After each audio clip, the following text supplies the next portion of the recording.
नमस्कार दोस्तों, आपका मेरे YouTube चैनल मंथन में स्वागत है। आज हम बात करेंगे एक देश एक चुनाव क्यों जरूरी।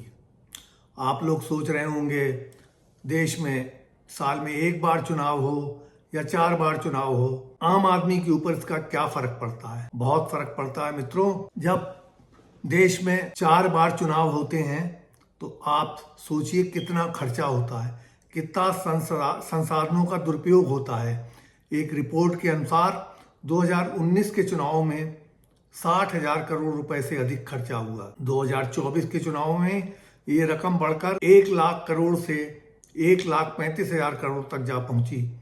आप सोचिए, अगर इसी पैसे की हमने बचत करी होती, यही पैसा अगर 50% खर्च हुआ होता तो हमारा कितना जो धन है वो बचता और हम उसको विकास कार्यों में, स्कूल कॉलेज खोलने में, मेडिकल कॉलेज खोलने में लगाते। ये आप ही का पैसा है, आपकी कमाई हुई पैसे का जो टैक्स सरकार को जाता है, उसी टैक्स के पैसे का ये उपयोग होकर चुनाव कराए जाते हैं। तो आइए आज इसी विषय पर मंथन करते हैं। सबसे पहले देखें कि हमारा संविधान इस विषय में क्या कहता है। संविधान की एक देश एक चुनाव के रूप में कोई स्पष्ट व्याख्या नहीं है। तो इसके लिए क्या करना पड़ेगा? इसके लिए संविधान संशोधन करना पड़ेगा।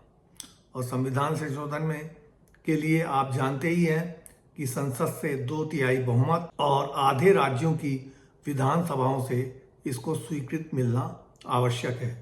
तभी ये एक देश एक चुनाव की संकल्पना पूरी की जा सके। दोस्तों, सन 1952 से लेके 1967 तक लोकसभा और विधानसभा के चुनाव एक साथ होते थे, लेकिन 1967 के बाद संवित सरकारें बनी, यानी मिलीजुली सरकारें बनी, वो गिरी, विधानसभा भंग हुई, मध्यावधि चुनाव हुए और ये क्रम लगातार चलता रहा। और फिर तो ये एक परिपाटी बन गई, लोकसभा के चुनाव अलग, विधानसभाओं के चुनाव अलग। तो अब अलग अलग चुनाव होने से हमारे जीवन पे इसका क्या प्रभाव पड़ता है, ये मैं आपको सिलसिलेवार तरीके से बताता हूं। समझिए, आप किसी राज्य के निवासी हैं। उस राज्य में पंचायत के चुनाव होते हैं, उसके बाद स्थानीय निकायों यानी महापालिका, नगर पालिका, नगर परिषद के चुनाव होंगे, फिर विधानसभा के चुनाव होंगे और फिर लोकसभा के चुनाव होंगे। देखिए, होता क्या है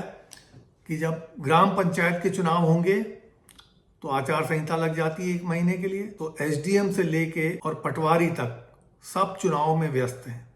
आपका कोई काम उस दौरान नहीं हो सकता।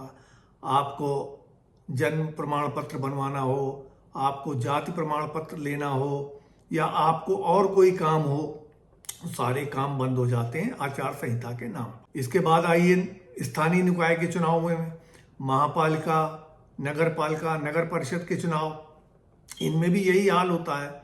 डीएम से लेके और एक पटवारी तक सारे लोग महापालिका के चुनाव में व्यस्त हो जाते हैं।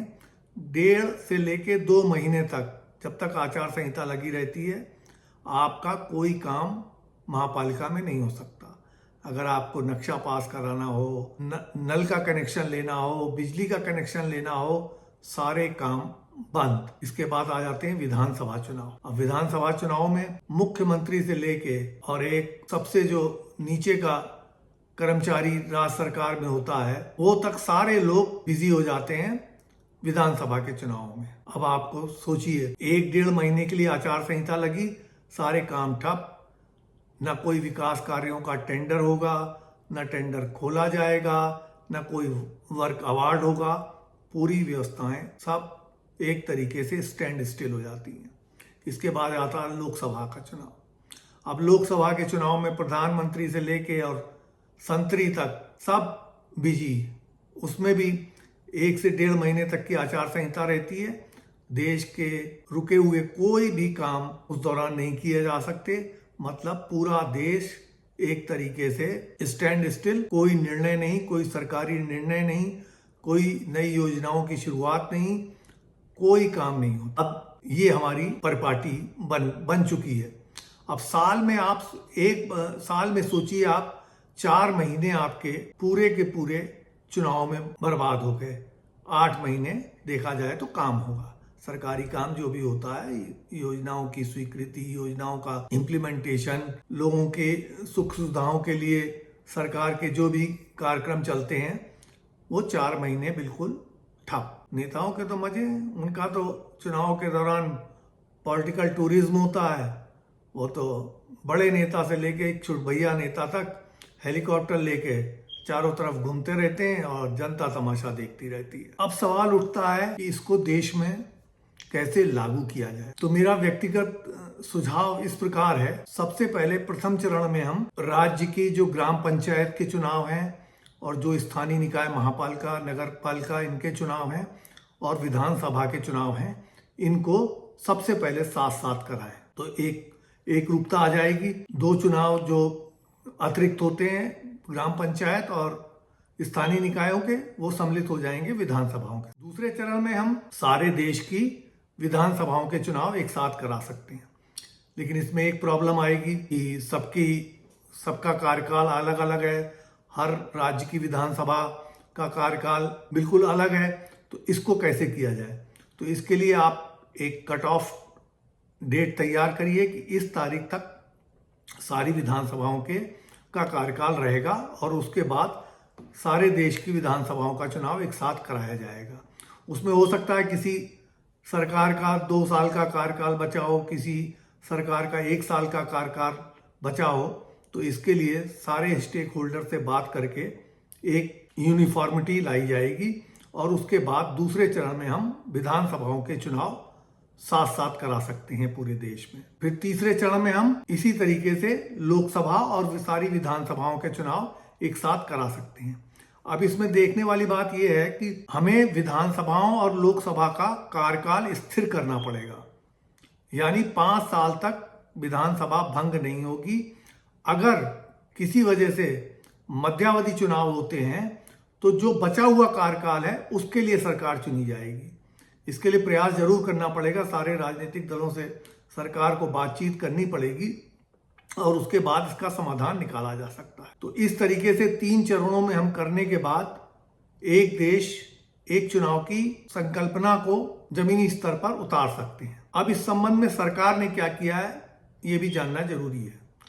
सरकार देर से आई लेकिन दुरुस्त आई। सरकार ने एक उच्च स्तरीय समिति गठित करी पूर्व राष्ट्रपति रामनाथ कोविंद की अध्यक्षता में और उन्होंने अपनी रिपोर्ट पेश करी मार्च 2024 में सरकार को। उसमें उन्होंने कई सुझाव दिए कैसे कानूनी तौर से इसको लागू किया जाए, कैसे संविधान में संशोधन किया जाए और सारी जितनी इसकी पूरी मेथोडोलॉजी होगी उसको उन्होंने इस रिपोर्ट में सबमिट करके सरकार को सबमिट कर दिया। अब सरकार ने क्या किया, सरकार ने 129वां संविधान संशोधन विधेयक संसद में पेश किया। पेश करने के बाद इसको जेपीसी के सुपुर्द कर दिया। जेपीसी की शायद 1 या 2 बैठकें हो चुकी हैं और उस पर अभी वार्तालाप जारी है। लेकिन अब सवाल ये उठता है कि आप जितनी देरी करेंगे उतना ही इसमें विवाद बढ़ेंगे और बार बार चुनाव होने से जो हानि हो रही है वो लगातार होगी।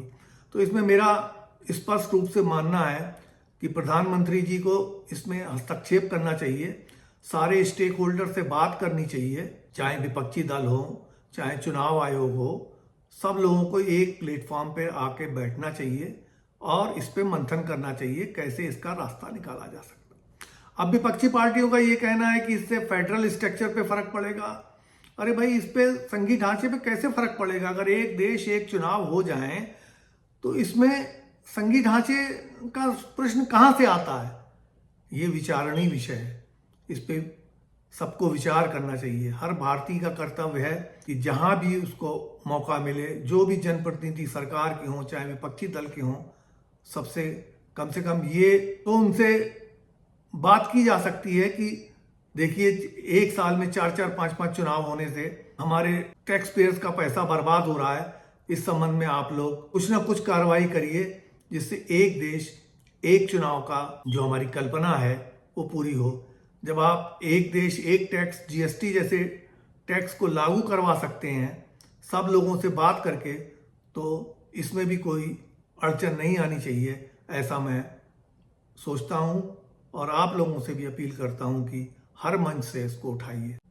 और शो के अंत में जैसा कि हमारी परिपाटी है, हम एक ऐसी औषधि के बारे में बात करेंगे जो आपके स्वास्थ्य के लिए बहुत ही लाभप्रद है। जी हाँ दोस्तों, मैं बात कर रहा हूँ हल्दी की। हल्दी एक ऐसी गुणकारी औषधि है जो प्रायः हर भारतीय के किचन में उपलब्ध रहती है। हल्दी के बहुत गुण हैं। सबसे पहले तो ये एंटी इन्फ्लेमेटरी है, जो आपकी बदन में कहीं भी सूजन हो, घुटनों में सूजन हो, पैर में सूजन हो, तो ये सूजन को कम करती है। दूसरा, इसमें एक तत्व पाया जाता है करक्यूमिन, जो आपकी प्रतिरोधक क्षमता को बढ़ाता है। ये कोलेस्ट्रॉल को कम करने में सहायक होती है, डायबिटीज को कंट्रोल करने में सहायता करती है। अब इसका सेवन कैसे करें? वैसे तो हमारे घरों में जो भी दालें या सब्जियां बनती है उसमें हल्दी का प्रयोग तो किया ही जाता है, लेकिन कभी आपको कहीं पर सूजन आ रही हो, कहीं दर्द हो, तो रात में आप गर्म दूध लें 1 गिलास और उसमें 1 चम्मच हल्दी मिला के पी लें, तो आपको काफ़ी राहत। धन्यवाद दोस्तों। अगर आपको मेरा ये वीडियो पसंद आया हो तो लाइक करिए, शेयर करिए और कमेंट बॉक्स में मुझको बताइए कि आप किस विषय पर चर्चा सुनना चाहते हैं। तो मैं आपके सुझावों का स्वागत करूंगा और उसी के अनुसार अपने कार्यक्रम को आगे बढ़ाऊंगा। धन्यवाद। जय हिंद।